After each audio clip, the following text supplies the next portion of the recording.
अभी बोले आप। आपने डिरेल कर दिया पूरा डिस्कशन।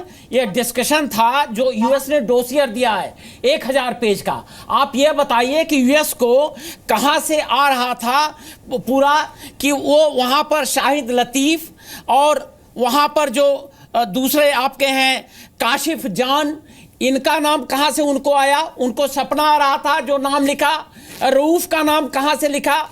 आप पूरा डिरेल कर रहे हैं डिस्कशन को। हम बात कर रहे हैं डोसियर के बारे में, जो अमेरिका आपका ही एक दोस्त रहा है देश, जी, उसमें लिखा हुआ है। जवाब लेते हैं। आप उसको डिरेल कर रहे हैं जी। आप ये बताइए कि उनको सपना आ रहा था कि यहां पर शाहिद लतीफ का नाम लिख दें, रऊफ का नाम लिख दें, काशिफ जान का नाम लिख दें, और उनको बताएं कि ये बात कर रहे थे, गाइड कर रहे थे। इसका तो जवाब ही नहीं दे रहे आप। इसका जवाब दीजिए ना। मैंने जनाब ये आपको अर्ज की कि जिस जुर्म में एक मेजर और एक कर्नल पुरोहित पकड़े गए थे। साहब आप इस पर जवाब दे रहे हैं शफकत सईद साहब। सवाल क्या पूछ रहे हैं आपसे ब्रिगेडियर मिश्रा साहब? जुर्म है शफकत सईद साहब, सवाल क्या पूछ रहे हैं? आप सुनने की हिम्मत रखें। सवाल क्या पूछ रहे हैं ब्रिगेडियर मिश्रा आपसे? सवाल का जवाब देने लगते हो आप, छलांग साहब लगा देते हैं। आपको कासिफ जान का नाम सुनाई नहीं दिया शायद clearly.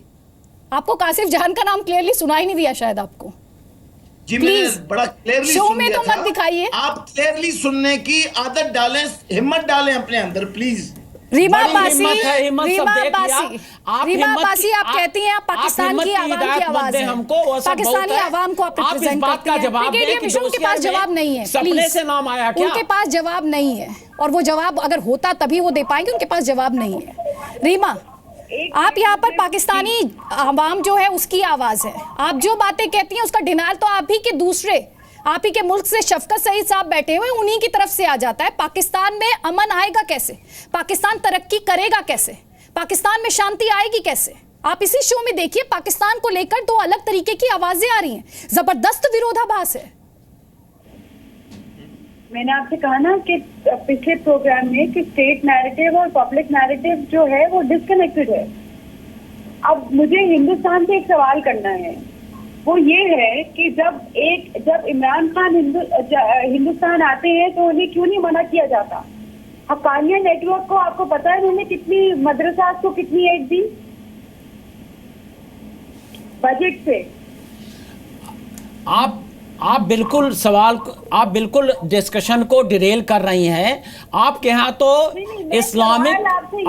Islamic militancy state policy है, और यह परवेज मुशर्रफ साहब ने अपने इंटरव्यू में कहा है। जब आपके यहाँ स्टेट की पॉलिसी ही है इस्लामिक मिलिटेंसी, तो आप किस बात से, किस मुंह से आप यह कहेंगी कि हिंदुस्तान इसका गुनहगार है? देखिए आपके यहाँ जो आपके सदर थे जनरल परवेज मुशर्रफ, बड़े शौक से कहते हैं और बड़े वो प्राइड से कहते हैं कि इस्लामिक मिलिटेंसी हमारी स्टेट पॉलिसी है। आराम से ब्रिगेडियर मिश्रा। रीमा, सवाल एक आम हिंदुस्तानी या कोई भी एक आम इंसान ये पूछेगा, अगर बैंड आउटफिट्स है तो हाफिज सईद एक के बाद एक रोज भारत के खिलाफ जहर उगलता है। सलाउद्दीन क्या कर रहा है किसी दुनिया से छिपा नहीं है। मसूद अजहर खुलेआम घूम रहा है, पूरी दुनिया जानती है उसको किस हालात में छोड़ा गया था। अगर बैंड है तो क्या बैंड जैसा काम हो रहा है? उन पर एक्शन लिया जा रहा है? स्टेट पॉलिसी है, एक्शन नहीं देखने को मिल रहा है ना रीमा? मिश्रा जी एक मिनट, बहुत इज्जत के साथ, स्टेट पॉलिसी नहीं है वरना इन्हें बैन डिक्लेयर नहीं किया जाता। मगर उसके साथ साथ मैं ये कहूंगी कि हम भी ये बहुत सवाल उठाते हैं कि ये इनकी आवाज ही क्यों आती है। यही मैं आप लोगों से कहना चाहती हूँ कि इनको आवाज क्यों देते हैं? ये तो शफकत सईद साहब ज्यादा बेहतर बता पाएंगे, शायद आप ही के मुल्क से आते हैं। शफकत सईद साहब जवाब दे दीजिए, ये हमारा सवाल नहीं है, ये तो आप ही के, रीमा अब्बासी आप ही के मुल्क से आती है, वो पूछ रही हैं। बताइएगा जरा, रीमा जी का जवाब दीजिए। जनाब देखें, पाकिस्तान ने कम से कम उन लोगों को बैन तो किया है जिनके खिलाफ आप आवाज उठाते हैं, लेकिन आपने संघ परिवार के खिलाफ क्या किया है? आपने अपनाओ भारत के खिलाफ क्या किया है? आपने एबीवीपी के खिलाफ क्या किया है? देखिए, मेजर रामेश और कर्नल श्रीकांत पुरोहित को आपकी पुलिस ने पकड़ा था। संचालक ने कौन सा स्टेटमेंट दिया है?